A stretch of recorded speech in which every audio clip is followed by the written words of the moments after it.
Kalau dia nak jadi kompetitor, jual benda yang sama, marahlah aku. Let's say kalau dia nak keluar buat benda yang lebih, benda yang lain lah, tapi dia punya passion, saya memang salute orang yang macam ni. Sebab dia dah tahu dia punya value.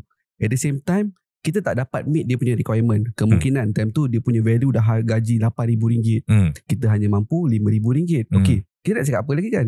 Kita hanya good for you, it's a very good start. Awak nak buat sendiri, mungkin lepas ni kita boleh sharing teknologi, sharing info ke, berkawan lah, tak ada masalah. Janganlah buat baju Melayu juga. Buat seluar Melayu. Basically tak ada masalah bagi saya.